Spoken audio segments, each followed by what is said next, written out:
Alright, so let me continue the lecture. And now I think the room is a bit cooler. Still a bit kind of feel stuffed as compared to the field or something like that. Anyway, so I was talking about lemma 2, which allows us to determine the regularity of random distributions. And I will only consider this example. So in the statement that I wrote in the previous hour, I had t here, but then this is purely the spatial statement, so it has no time, so just then you drop it. So if you have a random distribution satisfying this condition, then we have this. Right? And this is a sort of space of the Bessel potential space, right?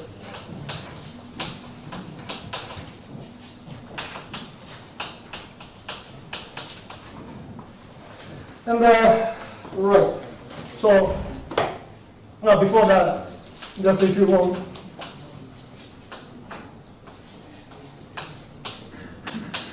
the full proof, not in terms of the sort of space, but in terms of Hilbert base of space, but the base of S infinity. Huh? Yeah, this lecture note, the construction of the stochastic object for pedestrians. Which year is it published? 2016. Okay. Yeah, something like that. Sorry. You can find it there. I mean, just for those who know what base of space is, just the difference is just only logarithmic. But the regularity condition is never sharp, so it doesn't really matter what space we use. Okay. So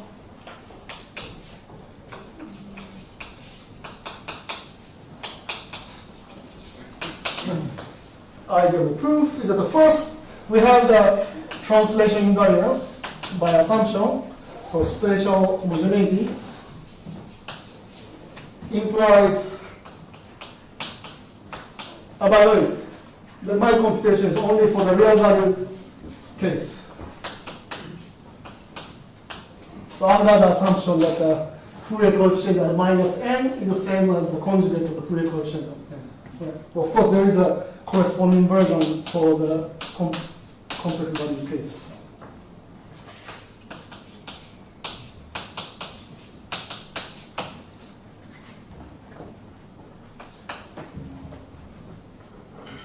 This is real value.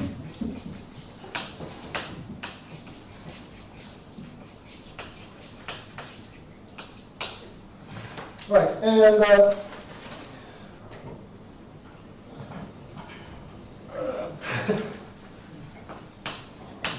so let me just compute.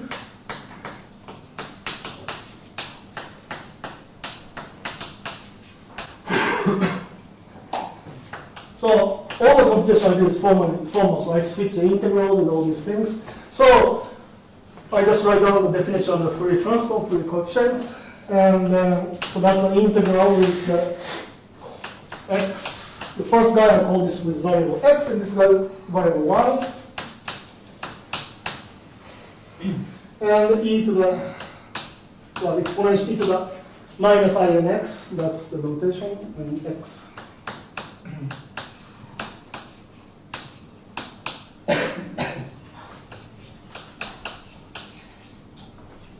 Okay, this is only in terms of x and y. Right, and the point is that since we assume that this guy is spatially homogeneous, so I can shift, say, this x to the origin 0, then this will be shifted, right? Then the only thing that matters is just so for this piece, this is a function of x and y, of x minus y. And also the same thing here, right? This is e to the, well, which is, it doesn't matter, it's the, okay, I didn't do it correctly, sorry.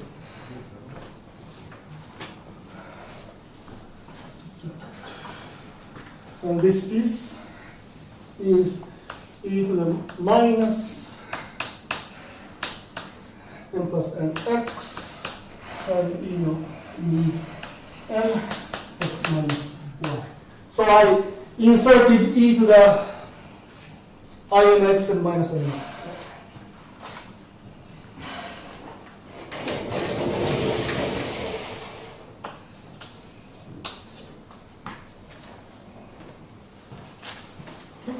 Now, I integrate in y, so that just gives me the Fourier coefficient of f at frequency m. Meaning you switch and you keep the x outside. And what's left is just a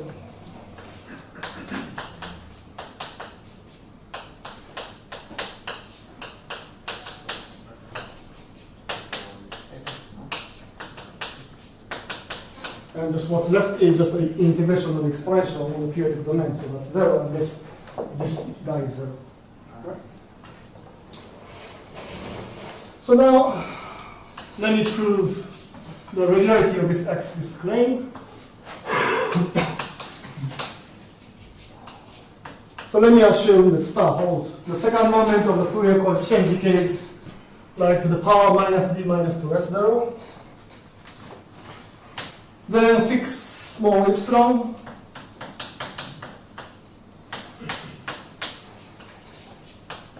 Then by Sobolev's inequality,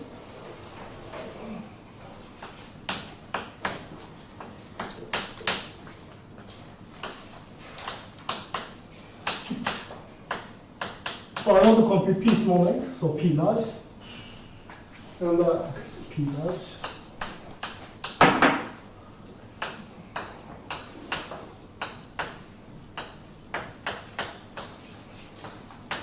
So what Sobolev inequality says is that if you lose derivative, then you can tame the spatial integrability. Then you can use Houdini, this is Sobolev.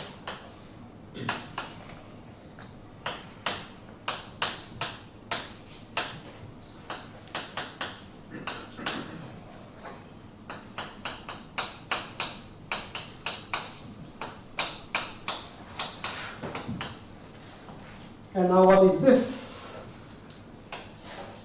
Is that this is given by the random Fourier series. So this is the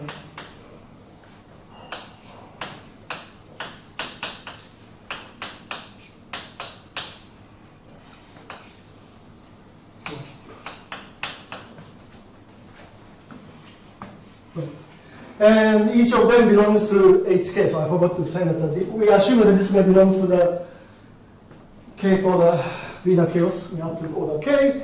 That means I can apply the lemma 1. So I can replace this pth moment or LP in omega and replace it by the L2 in omega. And that I can compute it explicitly. So you write two copies, and then you take expectation and take a square root. And now I use this information. Right? So when you compute the second moment here, you write two series, first in some in n, some in m, but it said actually that there is only one series. Because unless m plus n equals 0, it's just there is no contribution. All right. Okay, so lemma 1, and then, well, okay.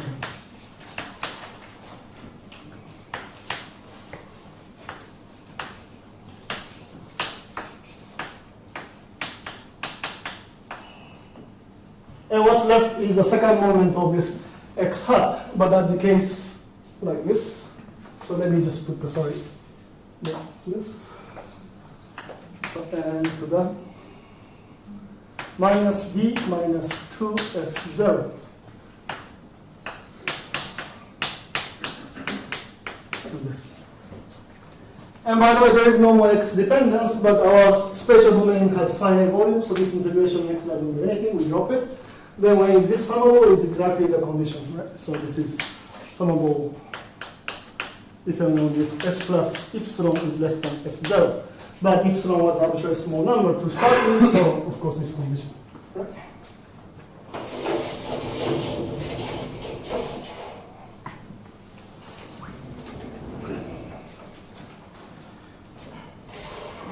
Right. Okay, so shouldn't that be L2 there? Because you use lemma 1, right? sorry. So using lemma 1, this becomes L2, and I already did the computation. Yeah, Yeah. So I wrote 2 copies and I use this property. Yeah.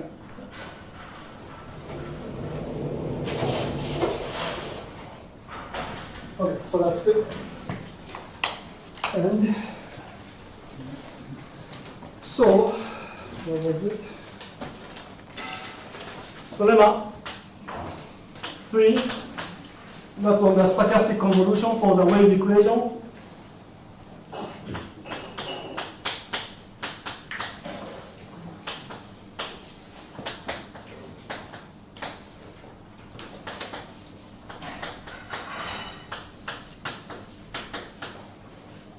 And in the following, I may be lazy and I might just write down minus sign, but that means minus epsilon for any positive small epsilon. Right? And moreover,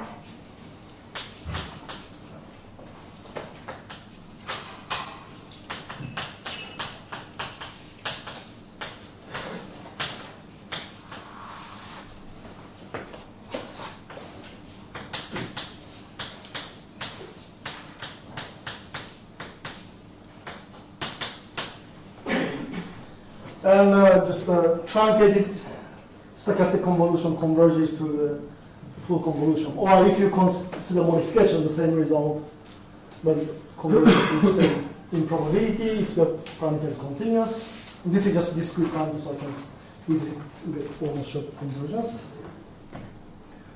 So,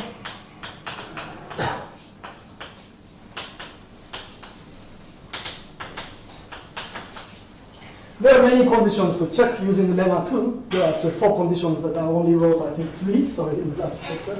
But let me just only verify the first condition, which would imply that for fixed time, stochastic convolution has the right regularity. If you want the time continuity in time, you need to take a difference in 2 times. That can be done by using the mean value theorem in time. That I will maybe mention, but not write the full detail. So this is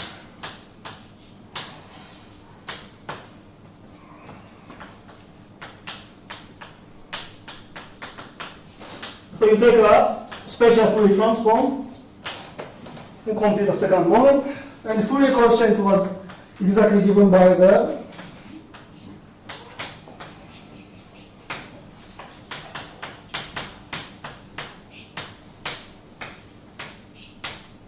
this is with dw here, but now on a d beta n here.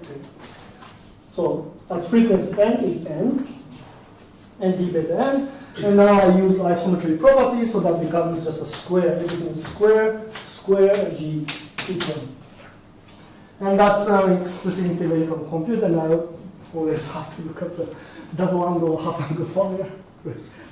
So then you just run it, right? So this is. It depends on time, but never mind for now. And then that's minus d minus 2, 1 minus d over 2. In order to identify this minus d minus twice of S0. So S0 is this guy, so it's slightly less than that S0, right? And for the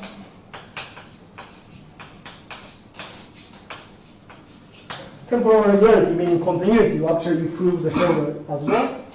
It's just use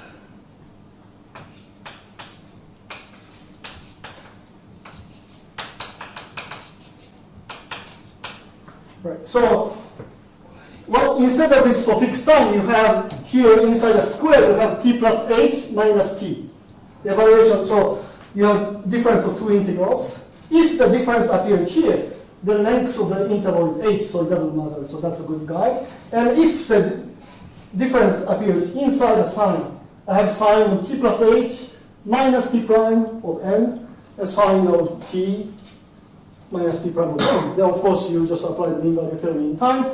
Then you get h to small power, but at the expense of getting n to small power. That's exactly the sigma. You get h to the sigma, then you lose n to the sigma.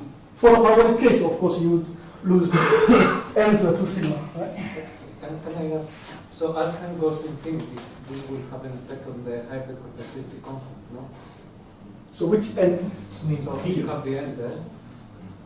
And the n should be related to the k. Here, this n is a Fourier coefficient. So here, this one. Yeah. Sorry. Yes, so it's related to the k. No, there is a fixed guy. So in this case, sorry, k is 1. Because it's, if you remember that stochastic convolution is a linear combination of Gaussians.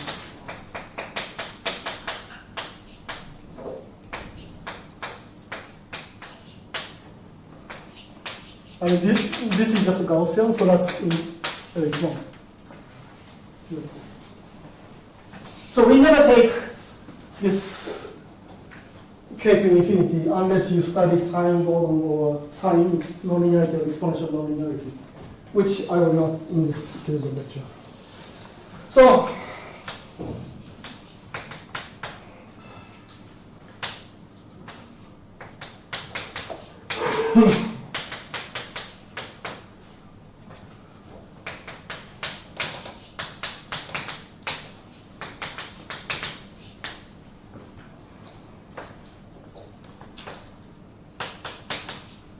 so the regulated stochastic convolution in the one-dimensional case is 1/2 minus. In this case, just use Sobolev inequality because wave Hamilton operator also gains one derivative like this, so then it is very easy.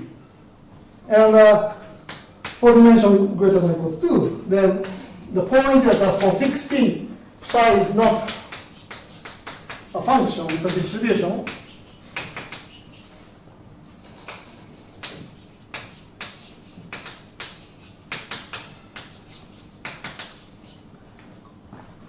So there is an issue in making sense of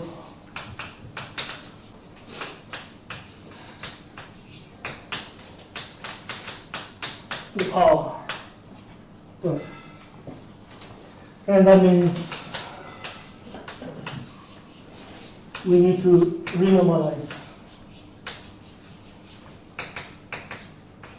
the nonlinearity.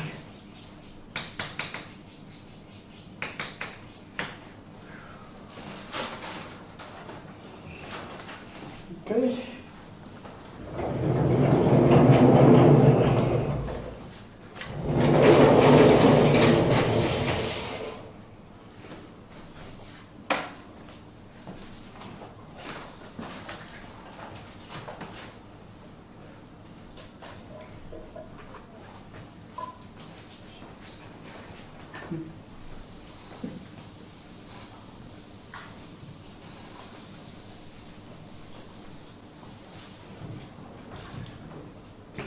And the point that if you do not renormalize the nonlinearity and you study stochastic wave equation with, say, truncated noise and take a limit, then the result called triviality is known. So in particular, in the case of the stochastic wave equation, it's known that the solution, as you remove the regularization of the noise, solution converges to a linear solution.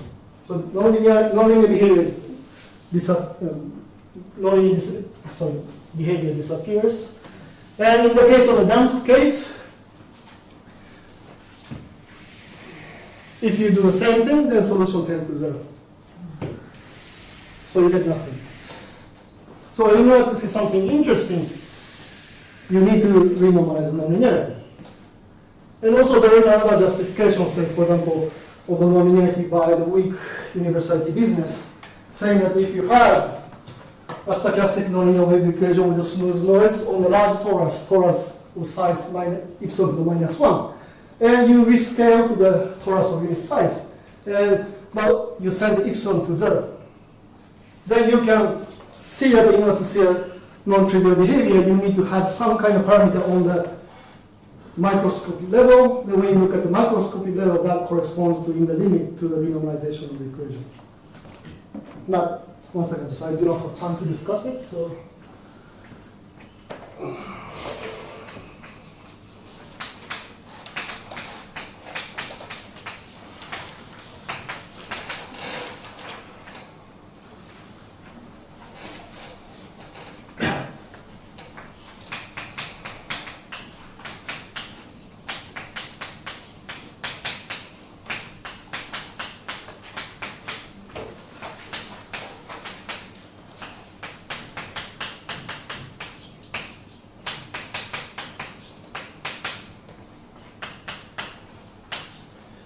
And in my lecture series, I'm taking the nonlinearity to be defocusing. So in math physics, defocusing means, what's it, repelling, not attractive. But in terms of the local well-posedness theory, there's no difference whether it is focusing or defocusing. But in considering global well-posedness or the invariance of the Gibbs measure, then one needs to take, in general, defocusing. So, yeah. Okay. So we want to study this equation, and Picard second iterate would be ignoring the initial data.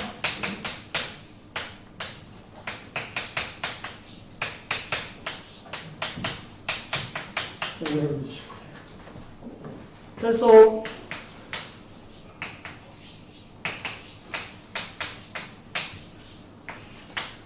let me consider truncated stochastic SNLW.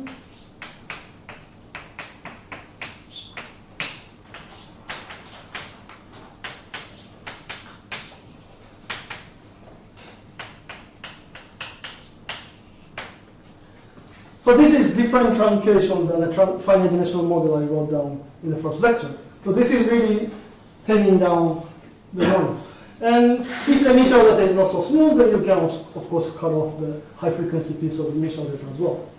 But never mind.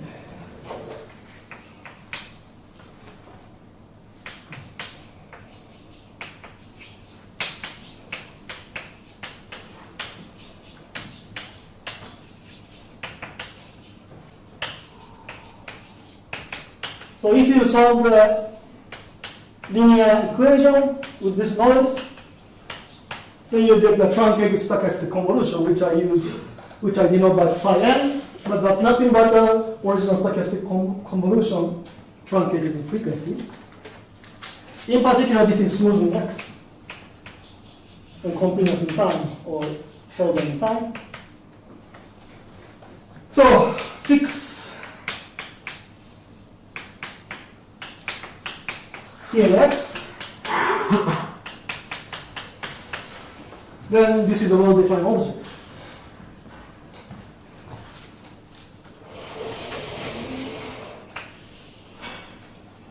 And what is it? Is if you look at the first line on the top board, you truncate, it's just a sum of Gaussian, so it's a Gaussian.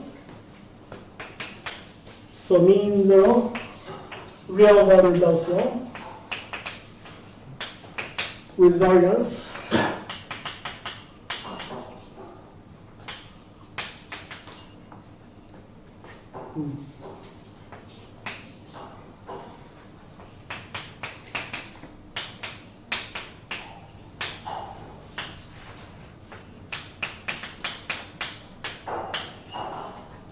And when you square that first line and use independence, and then, okay, first line, I'm sorry, that this dw, of course, should be d beta n. Is this okay? And then I use, so I have a sum in n and sum in n, and I compute the expectation of the product. Then I use independence of beta n and beta m. Then they have to sum up to 0, the same computation as before. So I only have single sum. Sorry.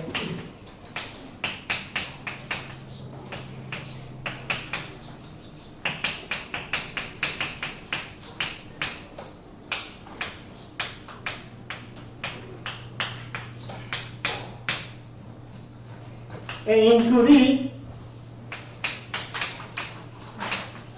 it looks like a t times log n. So here I'm considering the undamped case, and that's why it depends on time. If you consider damped case with the Gaussian initial data, there is no t. It's invariant.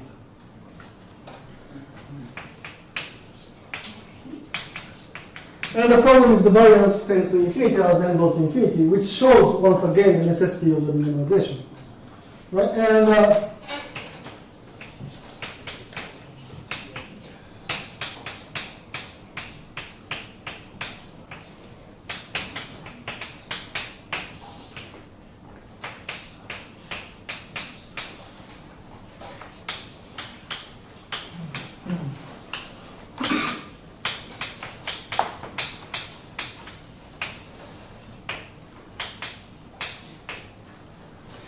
So in studying singular stochastic PDEs, there are two key ingredients.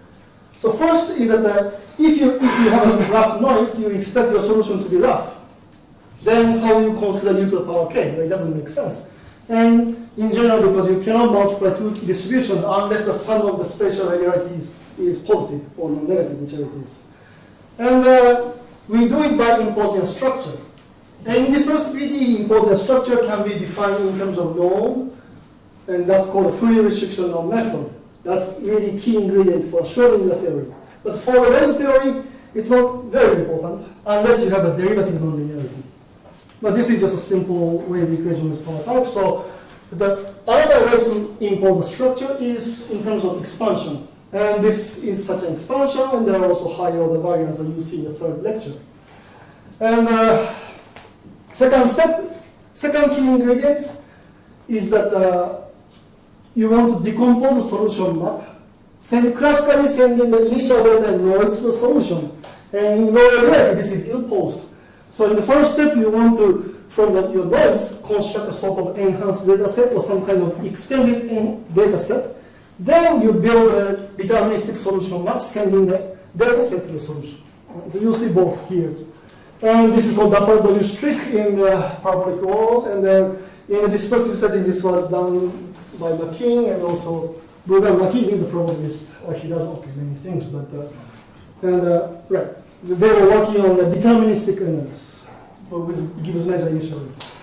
All right. So what's the point? That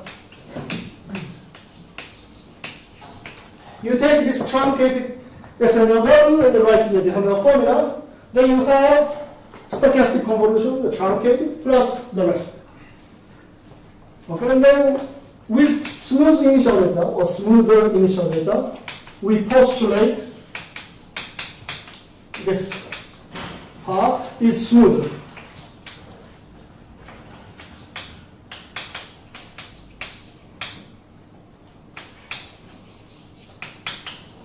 So this part of postulation is the way to impose a structure. And then you verify that it is indeed true that it is smooth by estimate. So,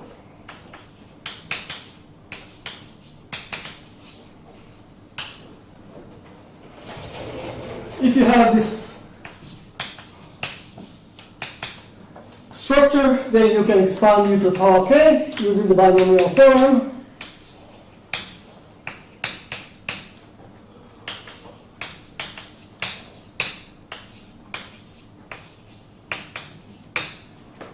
And the point that if j is not 0 or 1, then this guy does not have a limit.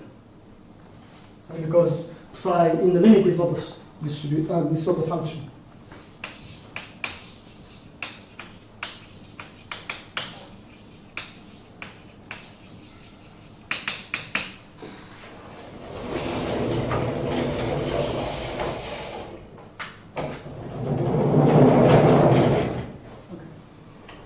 Here, of course, as n goes to infinity. Right? For fixed finite n, everything is smooth, so there is no issue in making sense of any expression.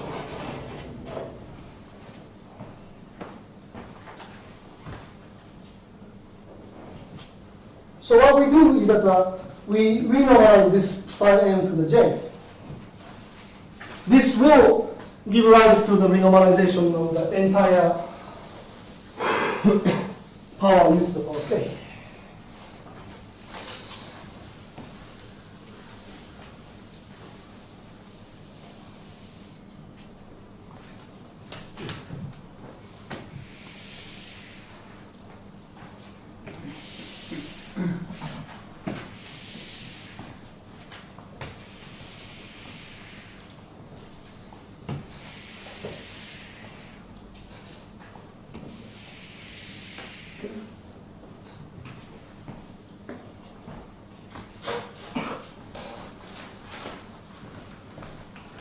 So the way we renormalize is that instead of the power psi n to j, we consider the Hermite polynomial of power degree j.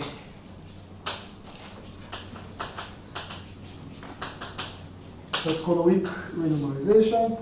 So replace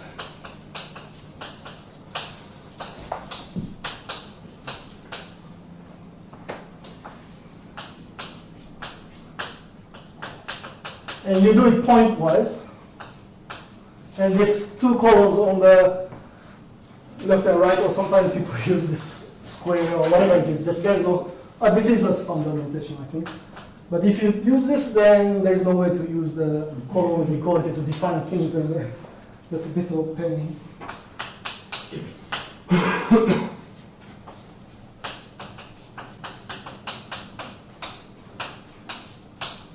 So in this case, this parameter depends on t, right? Time dependent, and so this is a pointwise operation. And what's this hj of x sigma is a Hermite polynomial.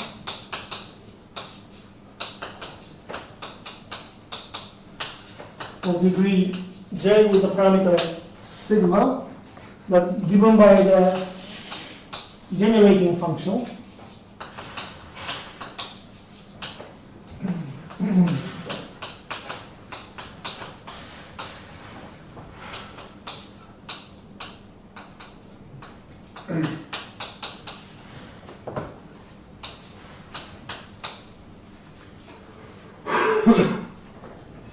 Okay, so this is a generating function, and then you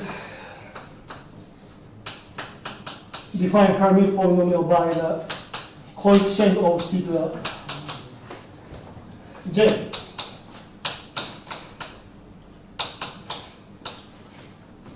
Of course, this t has nothing to do with this t. It's just parameter.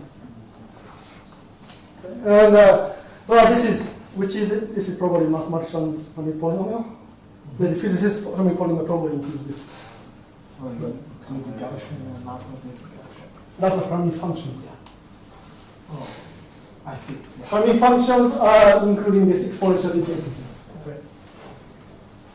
Anyway, it doesn't matter. So this is how we define, and then okay. So this is also just a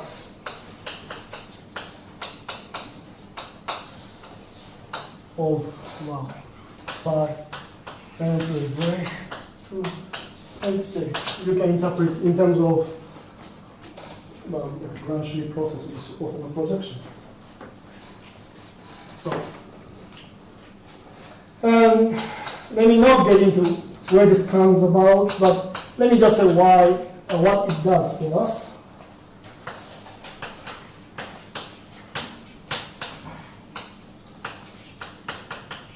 So instead of psi n to the j, if we renormalize and we consider this sequence, then this is Cauchy.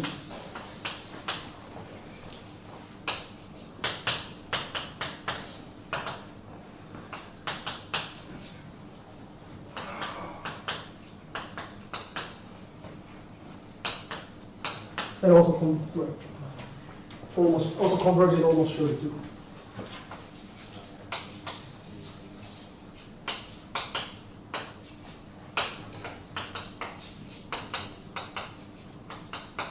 By the way, so this minus epsilon regularity is the expected regularity.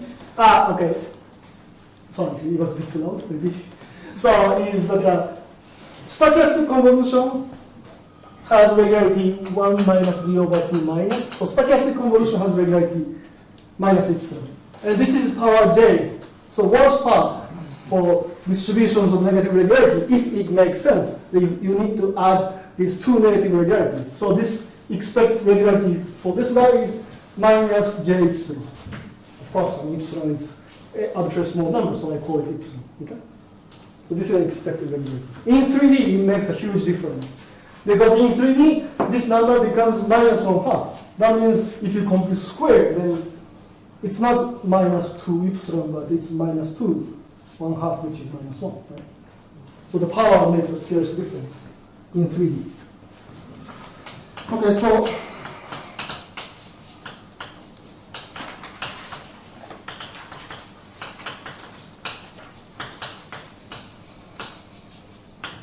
once again, we use lemma 2, and I only verify the star, which means that you compute for fixed time the Fourier coefficient and compute the second moment and show some decay. Yes. Is CP? This means, sorry for the lazy notation.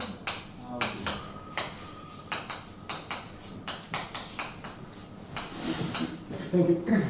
So when I use sub t, that means up to time capital T. I may use it for LP for all these things, LQ. Okay, so, and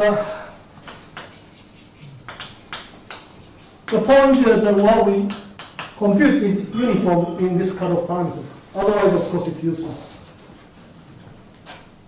So, but for this purpose, I need to recall one thing.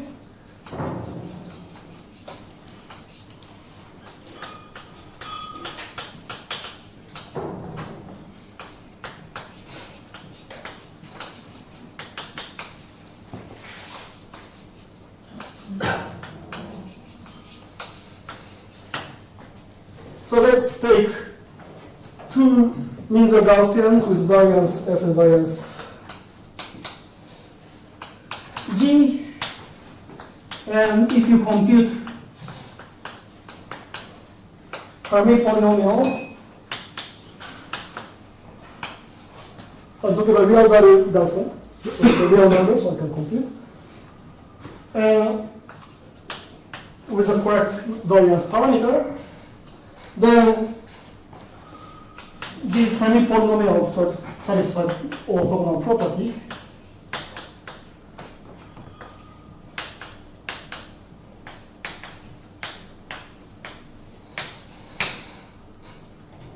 So this vanishes unless degree j and k are the same. And if it's the same, you just compute the covariance and raise it to power j with some constant. Okay. So how do you verify this? So let me now write the proof.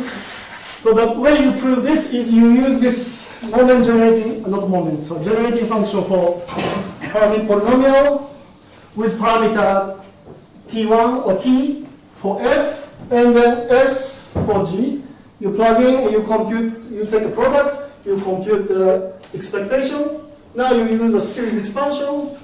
That's one way. The another way is when you compute directly, then you get some exponential, which can be written in terms of Taylor series. And if you compare the coefficient of t to the power j, you just get this. Okay?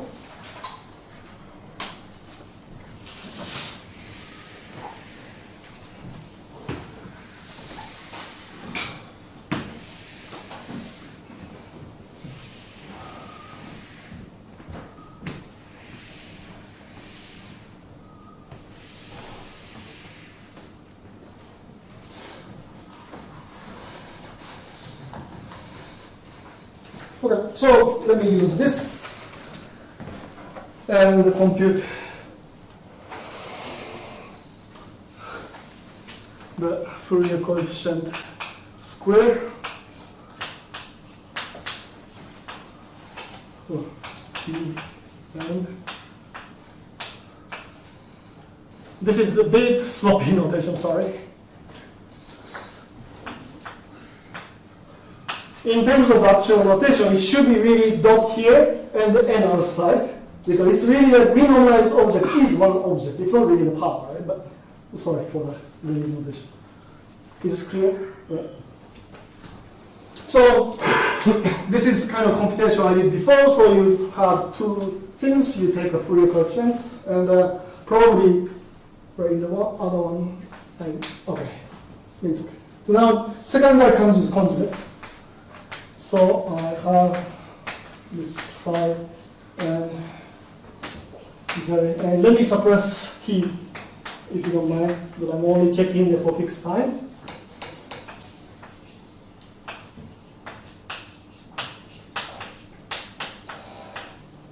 That's this, and outside I have a Fourier coefficient and then frequency n. And for the y, I have a conjugate, so I put the plus sign. Yeah? Okay. Now, with this piece, I can use this because for fixed t and x, this is a real number, and if I'm computing just Fermi polynomial multiplied and taking expectation. So this is nothing but a j factorial of expectation of psi n at x, psi n at y, and power j. Okay, and that we did many times. So this is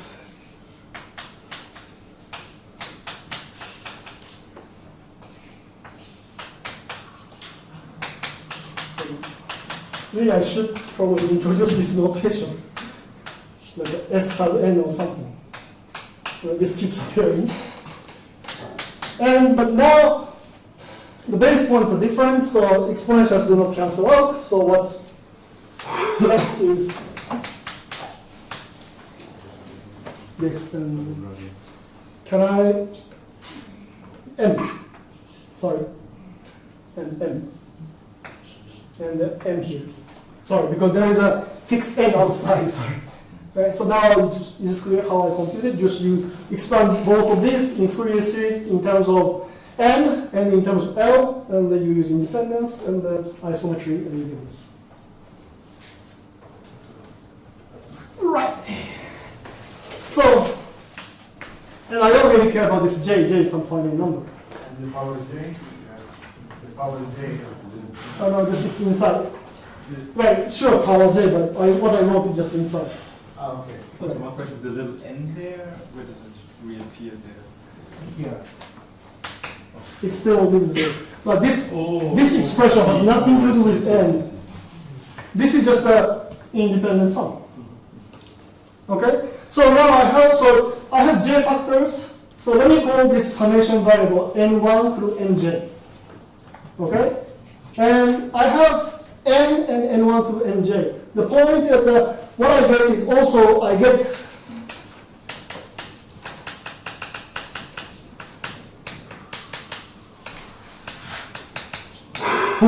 this factor too, right? Because I have en here and en1, en2, en3, all the same variable x minus y. I can add them because they're exponentials. And then when you integrate, you get the constraint. They have to sum up to be 0. Okay? So I have summation in n1 and 2 all the way, but they're not free summation indices, but there's a constraint. And what I have is roughly the, okay, I'm dropping the t dependence too. So what I have is L equals 1 to j of 1 over n to the L squared, right? They sum up to be n. So it's a convolution of j functions. And if you sum up, well, each one is almost summable. So if you get help from the other factor by epsilon. Then if you repeat j times, then you end up with n to the minus 2 plus epsilon. Right? It's really j epsilon. But, You say the sum has to be equal to n, but there you write, is there a minus n missing then there? Because you said the sum has to be equal to 0. So is there, where is there a minus n? There. Thank you.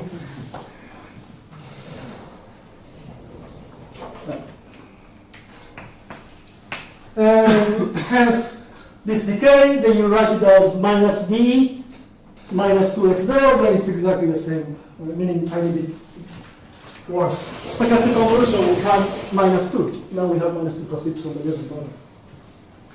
Okay. And in terms of time regularity, once again, we used the mean value theorem.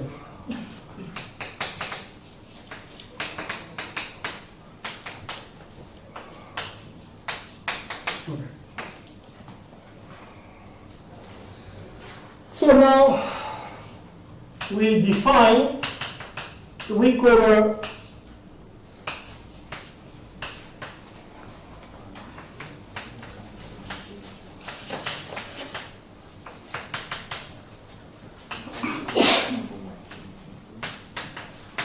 nonlinearity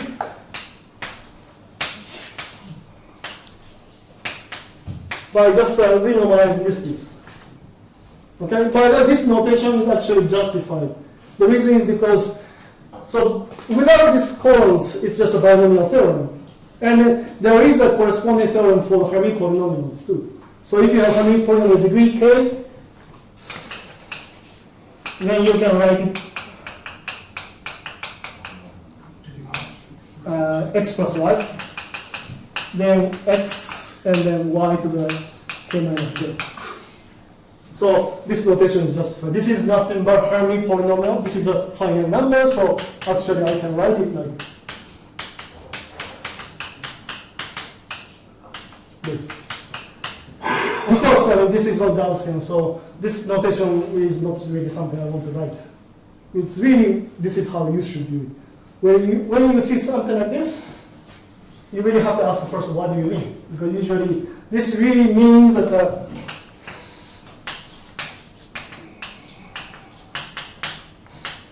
it's only for UN of this form. And also, if you take a limit, it's only U for this form. I take a limit.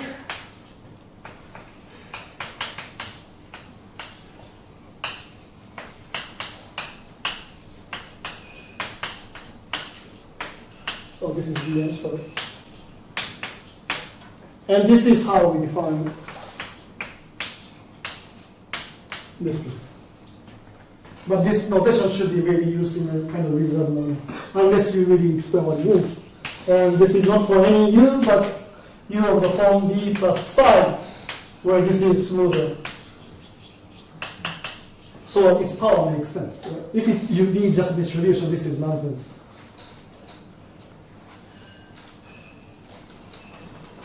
So when you hear distribution, I mean the renormalization, you see this kind of notation, you think it's something very complicated, but then really what you renormalize is explicitly non-random object. There is no way to renormalize this guy unless you have more information. And maybe it's a simple question, but why this normalization is good for this problem?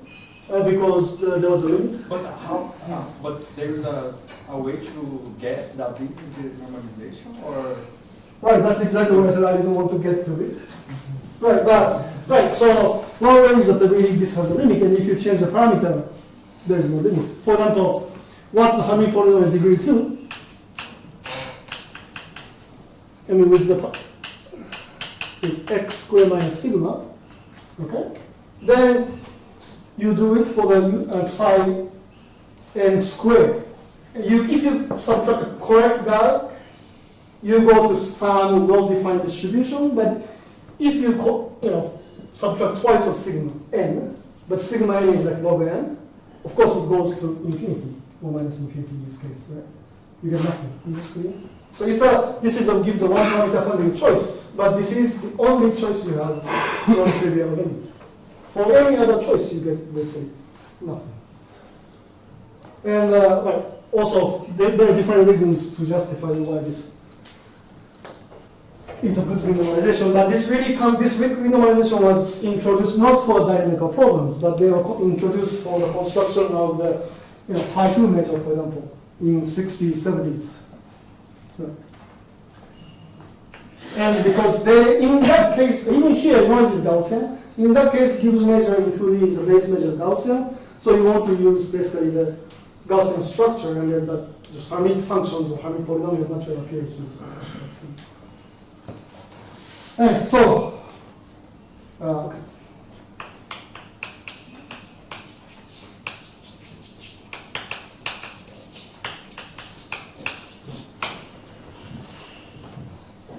So we get to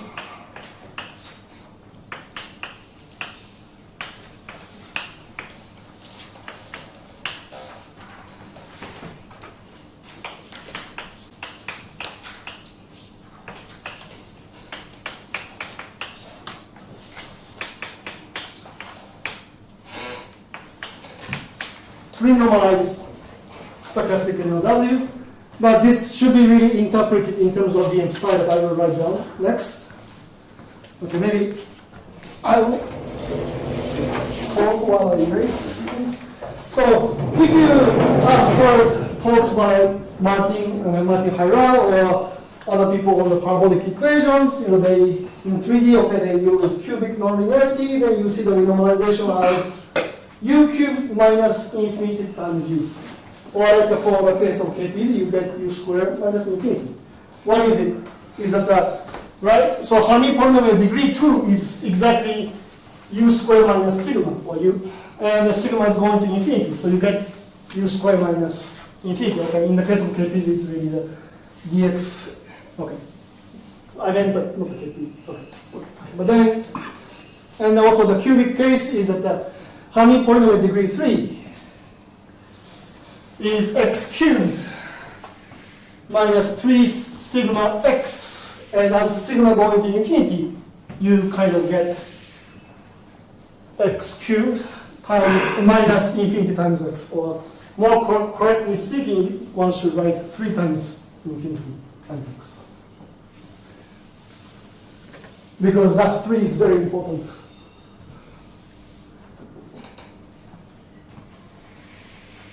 But of course, in 3D case, that's not the only renormalization needed, so it's a different story. But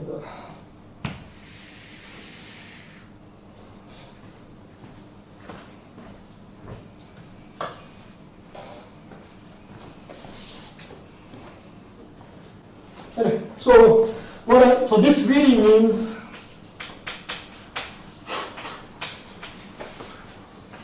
the equation in terms of V and nonlinearity for V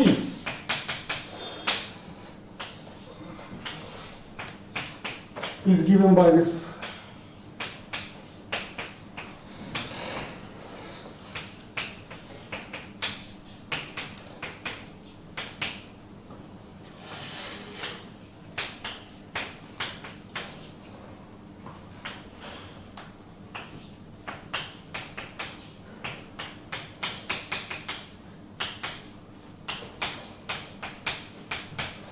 And we can study this equation and try to prove well-posedness using deterministic theory.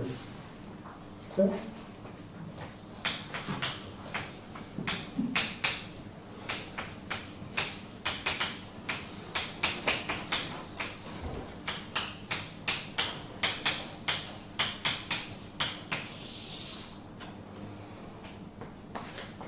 Right, let me just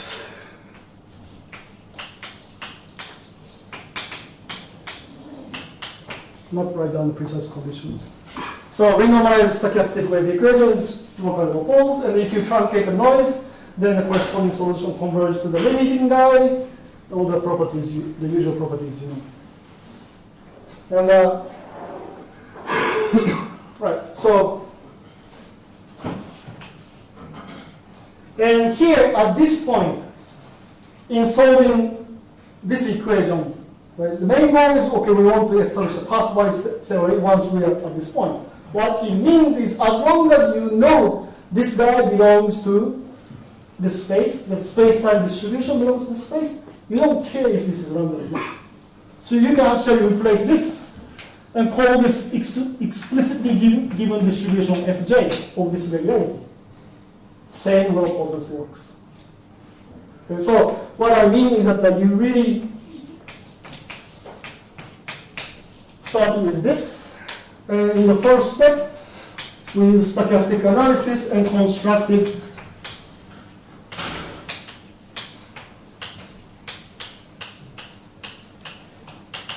all the renormalized powers and determining where they belong to. So in this case, this belongs to, I'm not sure if I can write this, HS, that's the space for this vector, and times CT W minus epsilon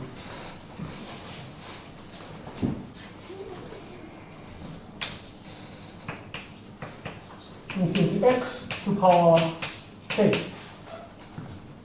Right? And if you're given with a deterministic distribution here, the second step doesn't see that this is random. And you construct V, And the third step is a trivial, just undoing the Doppler decomposition. And so, of course, this story is exactly the same in 2D for the heat, right? So, for those of you who know the parabolic case, this was probably very boring, but so we solved this problem. So let me call this.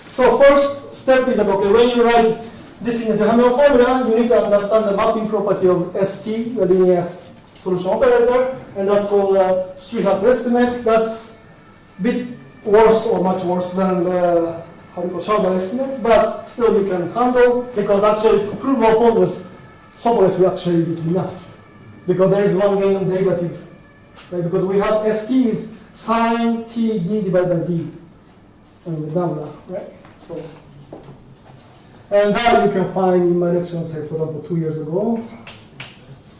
And proposition 4, and this, which means just this almost sure regularity of the random guy, and the product testing.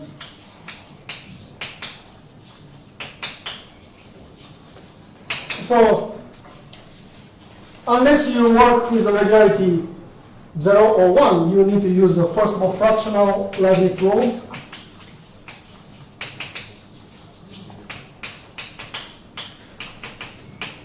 And 2,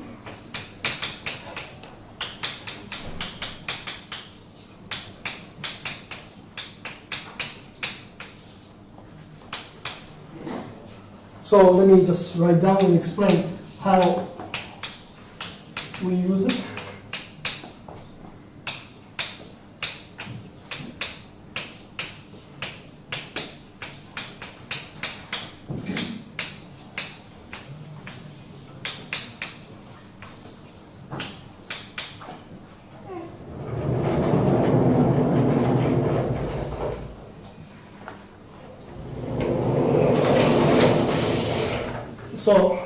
So let me explain as I erase.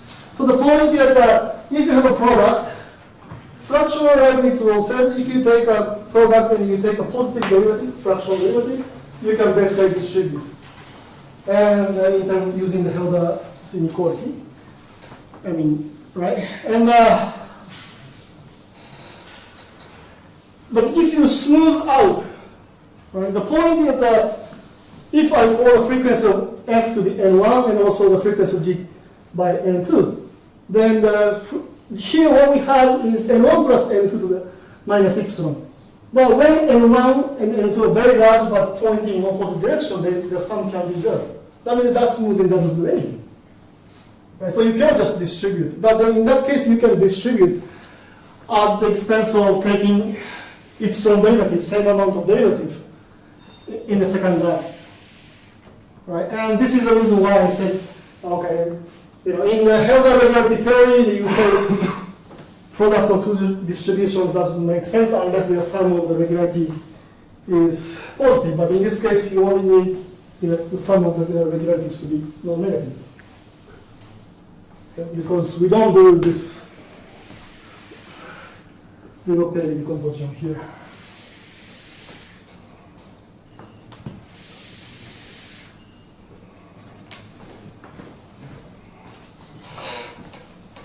So what we do is that, okay, we need to use Streehat's estimate, but I don't want to explain. But what we do is basically V, roughly speaking, in H1 minus epsilon. And you write, so it cannot be in H1. And you write the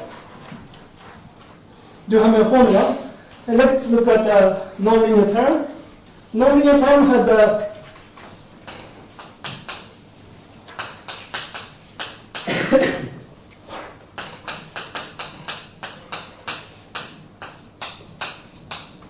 typical guy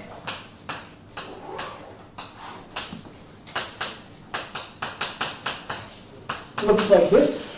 Now I'm taking the 1 minus epsilon derivative. That leaves epsilon derivative in the denominator. That's this epsilon smoothing. Okay? So let me not put the precise integrability index, but what we have is that if you compute CTHS1, for example, then what we end up with is something like this. Now I use this product estimate.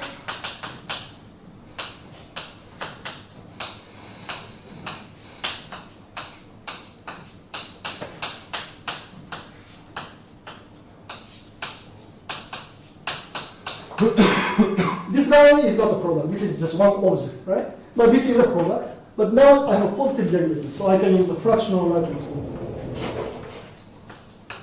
with suitable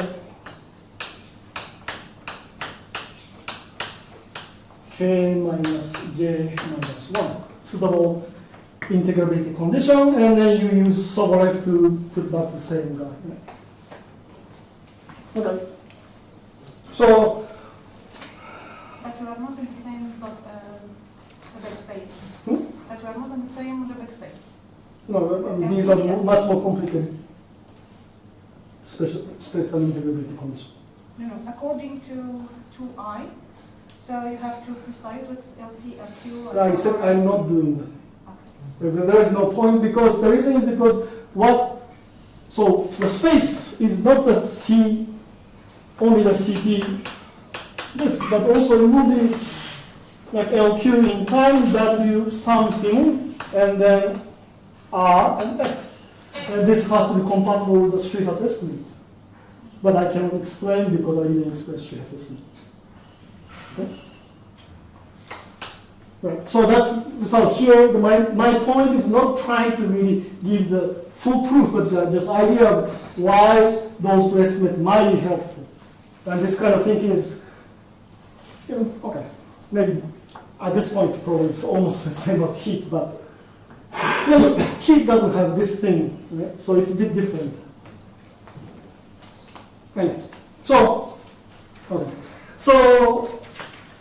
what we have is this, and that belongs to stochastic convolution plus CT, random local existence time, and H1, okay, is sigma x, where sigma is 1 minus epsilon, but if the initial data is not as good, the regulative initial data.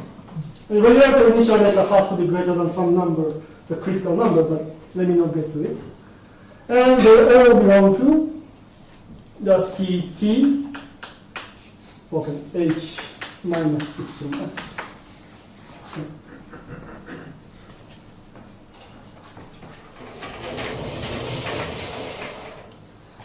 So,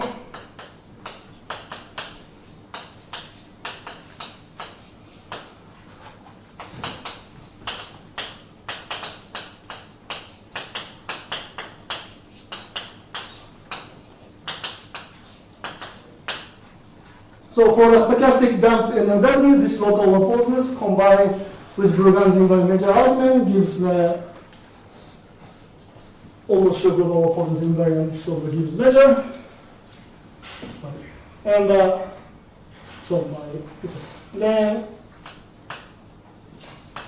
well,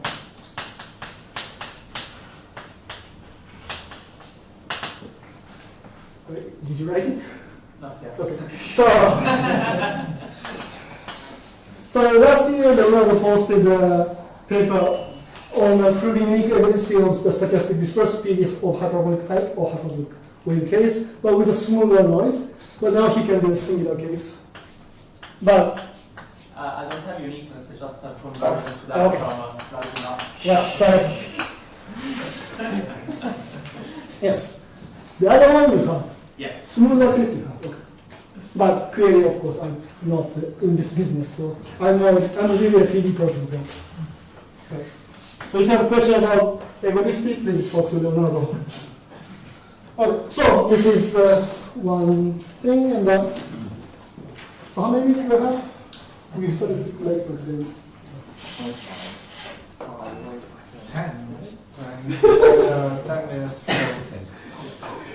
Yes, so I have to apologize, but okay, so tomorrow and Wednesday I'm away, and I'll come back on Thursday, and probably what I'm going to talk about now, I will have to continue on Thursday, but just that.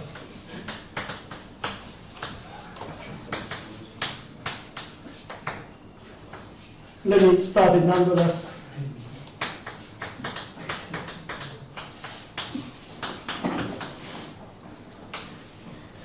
So this, in that case, we can use the Burgan's invariant measure argument and establish almost sure global well-posedness. But forget about the damped case.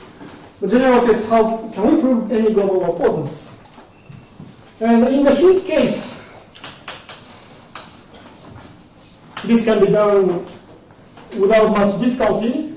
That you write exactly this renormalized equation for the remainder part B for the heat equation, and then you compute its LP norm. And you take time derivative, and you can just estimate.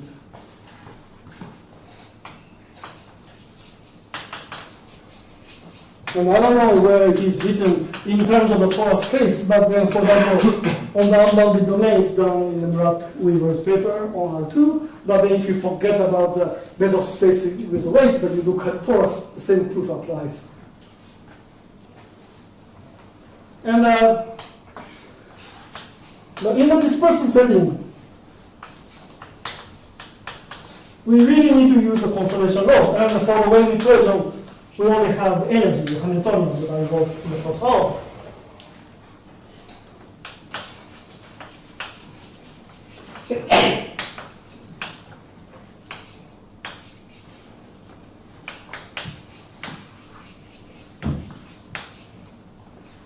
But the situation is much more intricate. Okay, so we only consider a cubic case.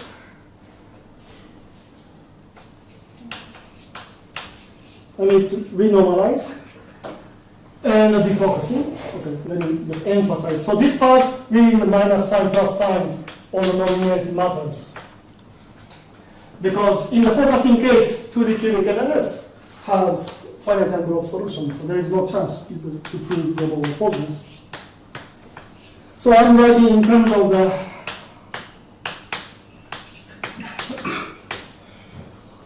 remainder in the Dovish trick.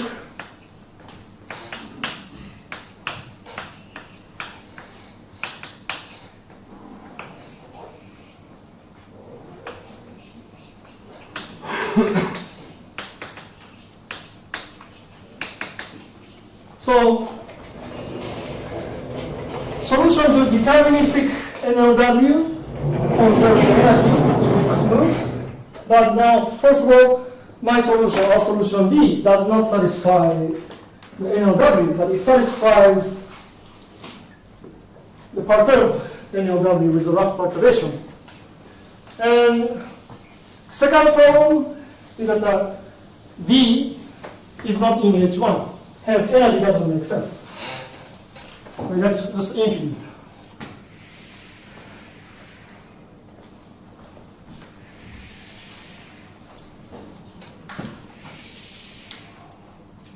So we need to overcome these two issues.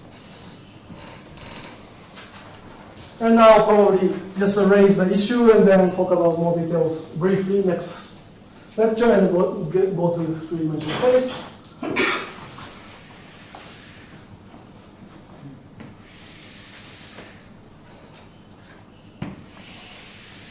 So let me say this is the last board I'm using.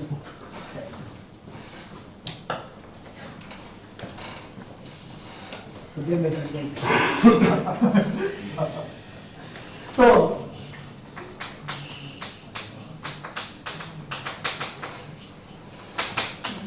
this is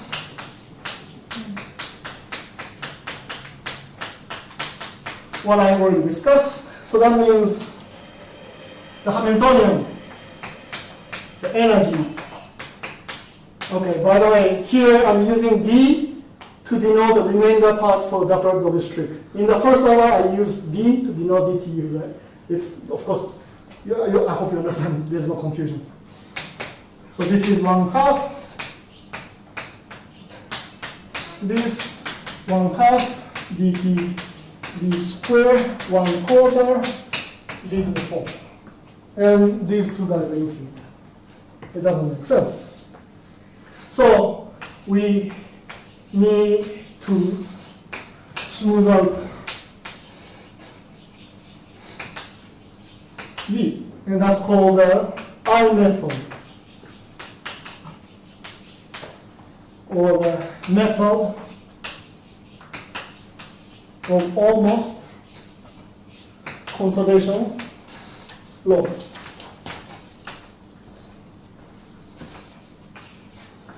And even if the word in H1 V does not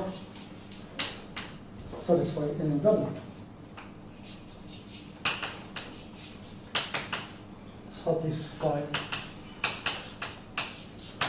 right, because of the rough perturbation. So for example, so hence H is not conserved. So there are two sources of non-conservation of, this says H doesn't make sense. So let's consider, for example, let me use now psi, okay, psi tilde to denote the slightly smooth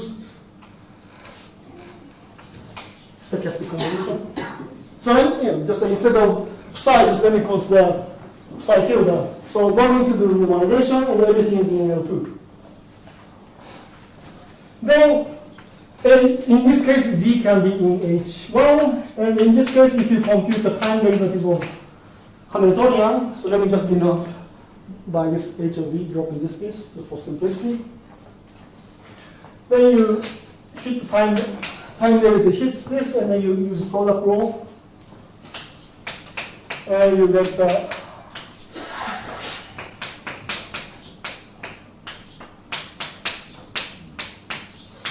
and you use equation, so that's, okay, this is minus sign.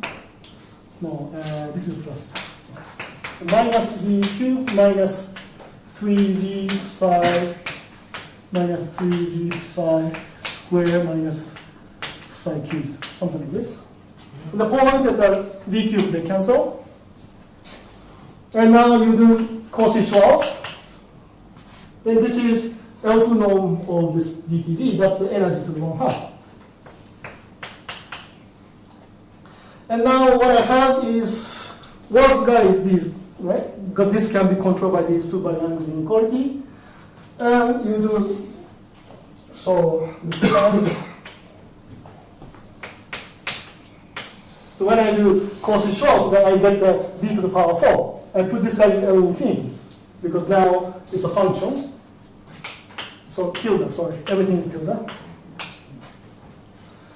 So Ct, L infinity, x of square d to the power 4 dx, and plus psi tilde L6,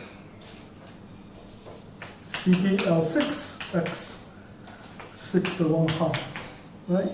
And these are just a random constants that I don't really care. And this is nothing but energy again. So I'm controlling energy by energy. So I can close by Gromov. So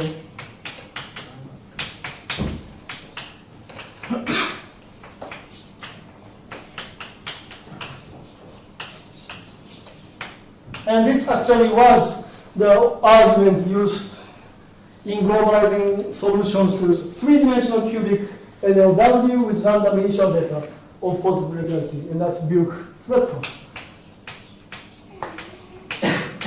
And in their paper, they also found the regularity 0, and because in order to estimate L infinity, you really need a bit of positive regularity, because I need, in the first step, I need to make this number finite, if you remember, by using Sobolev. And they handle the initial data with the L2 regularity as well. So just in the context of random data well-posedness. So in the next lecture on Thursday, I will go over briefly the idea of I method and how I method. All the details are in the scan notes, but of course I can't possibly cover the details. So thank you.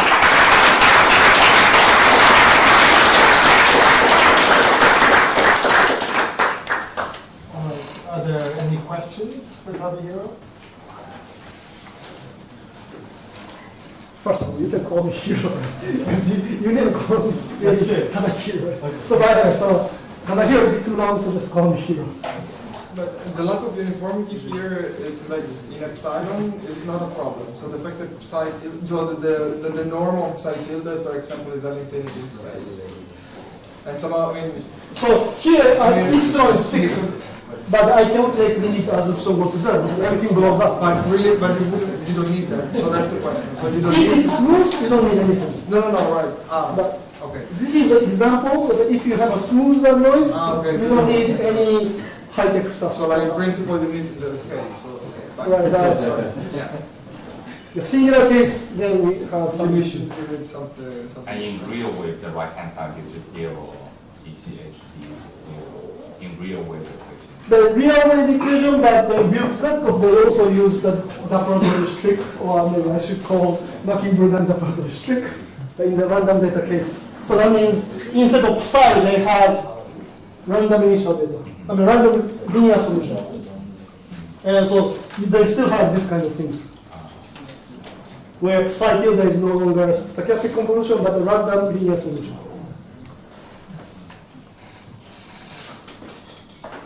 All right. So if there's no other questions, I guess we can thank all the speakers.